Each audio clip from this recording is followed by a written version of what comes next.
God, I hope this actually says Jaws. Does anyone know if that actually says Jaws?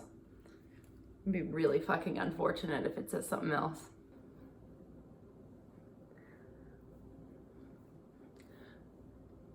I'll just do this. What if I posted 15 minutes of this? Shark Week. Night 5.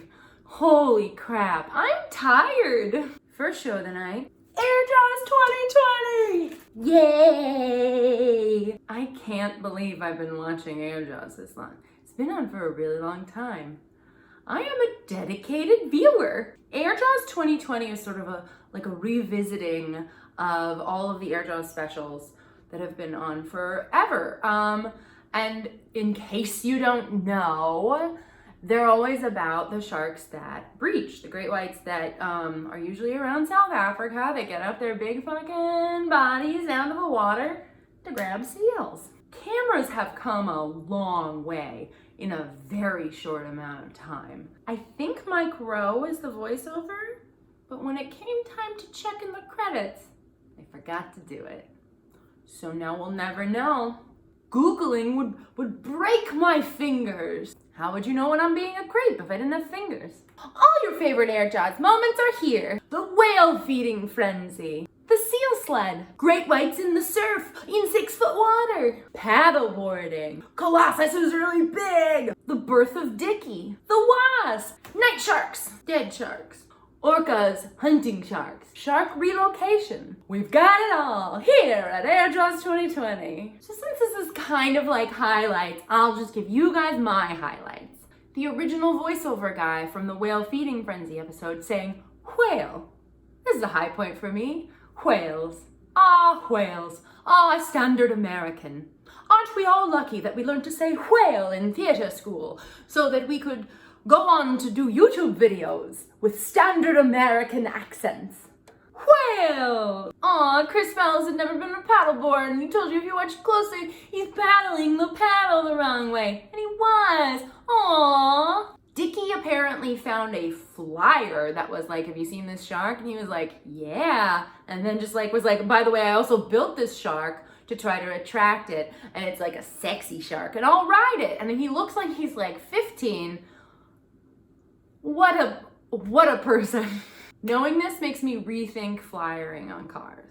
Like there could be something there, something precious. I did not remember that Jimmy found Colossus in 2014.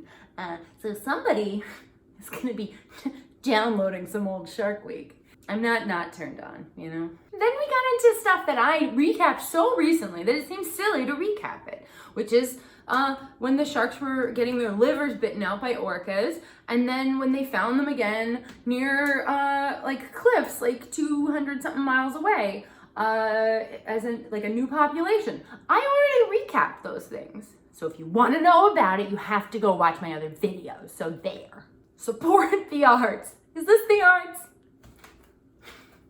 Arts! I've spent 2 decades of my life watching flying sharks. Sounds about right. Second show of the night was Sharkadelic Summer with Snoop Dogg narrating. And this was sort of a shark primer, if you will. A 101 of sharks. Very disappointed he did not bring Martha Stewart. I expect them to travel as a pair now. Give me Martha. At first I was like, oh, what's the thesis statement of this episode? Like, what are we doing? What are we doing? Because it seemed like it was going to be people's home videos of sharks, which is already what the Shark Cam show usually is. And I was like, oh, we're getting a little crossover. But then it became clear it was basically like, hey, do you like Snoop Dogg? Maybe this will help you learn like a general idea of like what's going on with sharks in America. Shark scientists, what do they do? Like this was just like an intro to sharks to maybe bring in some new fans. I respect so much that Snoop Dogg went, hey, I don't want to get in the water. I will do this from a voiceover booth at my house. He sets boundaries. He knows what he wants. So we're just on like a kind of tour of the United States shark populations, and we've got, you know, some of the heavy hitter scientists of Shark Week. We're just sort of tour, whale, tour. I paid $15,000 a year to learn to say whale and tour. I want my money back. This had a little bit of a, like an America's Funniest Home Videos vibe too though, because they were letting Snoop Dogg just kind of like make fun of the people in the videos. So that was fun. More bruvs, more baited underwater remote video systems. I learned the last letter because the first time they mentioned it a couple nights ago, they just said bruv and they left off the S. It stands for system. I'm gonna make one. Hold on. All right, so I'm making my own bruv. Okay, we got a Tupperware. Step one, it has to be baited with something sharks would like. So give it some goldfish. Now it's a baited, a baited underwater videos next. I'm using my camera on my phone to film this, so I can't put my camera in it. I can put my camera case. Here we go. Okay, so imagine, so here's the camera case. So here's where this is where the lens would be. So we'll put it like this, in amongst the goldfish, and then I'll submerge it in the water. And it's a baited underwater remote. Oh shit, it has to be remote.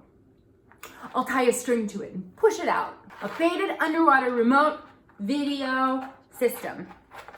Or a cup of goldfish. Can I have an honorary PhD for this?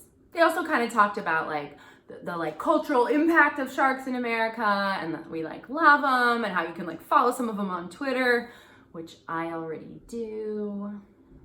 So yeah, if you didn't really know what was up with sharks, then now you know what's up.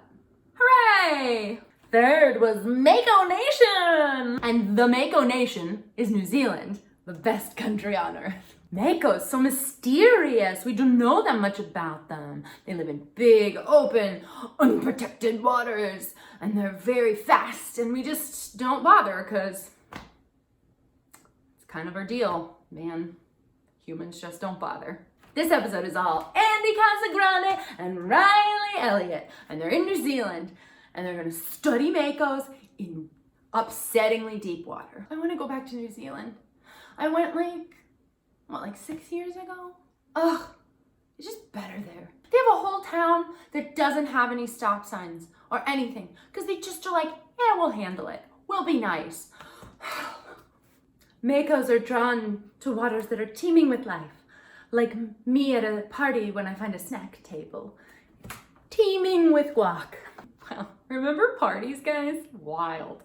So Riley informed us that Makos it's actually Mako, and it's a Maori name that was given to them. And so he makes a point of pronouncing it correctly the whole time, but like some wires maybe didn't get crossed correctly.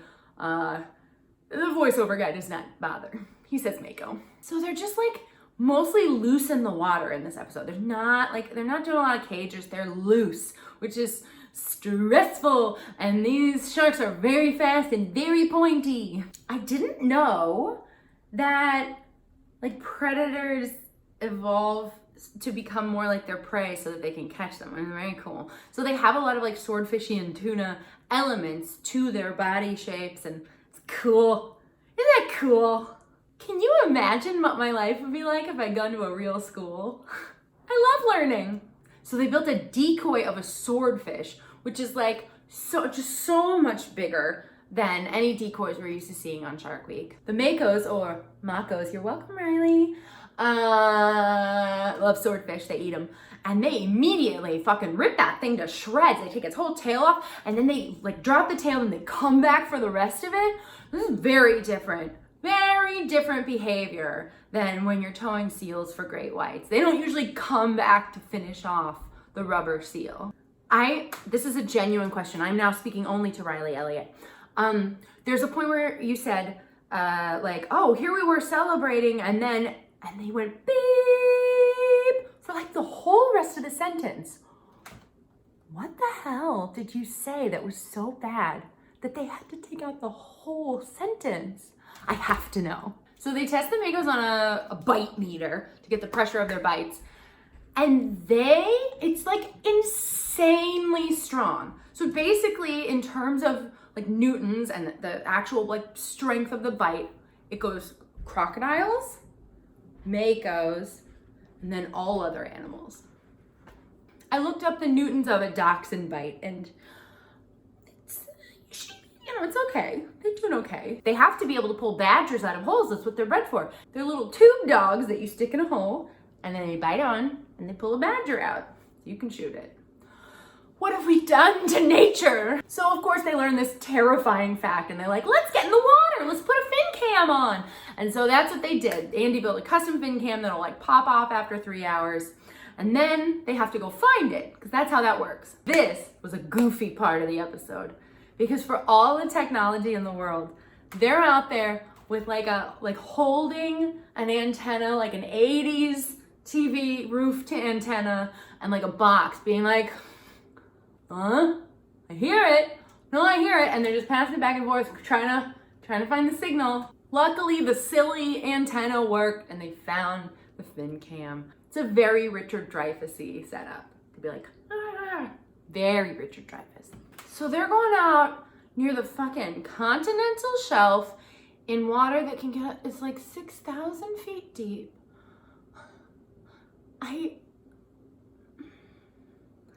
Holy fuck, guys. Holy, what? Bleep this whole sentence out. No, I get it now. I get how you can say a whole sentence that can't be on TV because 6,000 feet? So Riley gets in like a tube, like a plexiglass tube, that I think he and Andy could have both fit in if they got comfy, but just Riley goes in. So he's in the tube and they put out a chumsicle and then I got embarrassed because I wrote chumsicle in my computer and it text predicted it. So I've written chumsicle enough times for my computer to be like, we know. All the Makos are immediately like bashing at the tube and trying to get him out of there and it's so stressful. And then he comes up and Andy's like, I wanted a turn. Come on, guys. Hey, Discovery, let Andy get in the tube. He wants to go in the tube. Let him get in the tube. Let him go in the tube. He does so much for Shark Week. Let him get in the tube. All right, that's it for the 5th night of Shark Week. And this is the 5th episode of Shark WeCap, my Shark Week recap show. I'm Shalia, and we're doing it. We're doing it.